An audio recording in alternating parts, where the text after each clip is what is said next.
पालकांनो, तुमची चिमुकली फार चिडचिड करतात का? राग आल्यावर हातातल्या वस्तू फेकणं आणि हव्या त्या गोष्टी नाही मिळाल्या तर मग त्यावर रडत बसणं असं ते वारंवार करतात का? आणि त्यांच्या या इमोशनला नक्की कसं हँडल करायचं यावर तुम्ही विचार करतायत का? तर हो, जर तुम्ही यावर विचार करत असाल तर ह्या गोष्टींवर आज आपण चर्चा करूया. सगळ्यात महत्त्वाचं, राग आला तर मुलं रडू नको असं अजिबात म्हणायचं नाही.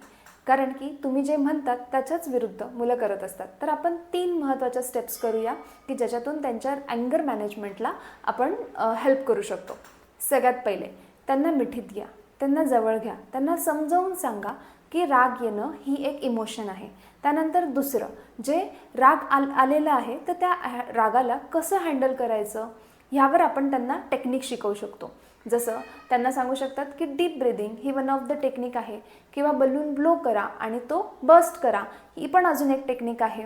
त्यानंतर तिसरी महत्त्वाची गोष्ट जी आपण विसरतो की वयाच्या 6 वर्षांपर्यंत पालकच मुलांसाठी हे आयडियल असतात आणि त्या वेळामध्ये तुम्हाला राग आल्यावर तुम्ही कसं वागतात, तुम्ही कसं बघतात, बोलतात, ही मुलं ऑब्झर्व करत असतात आणि तेच नक्की ते कॉपी करत असतात.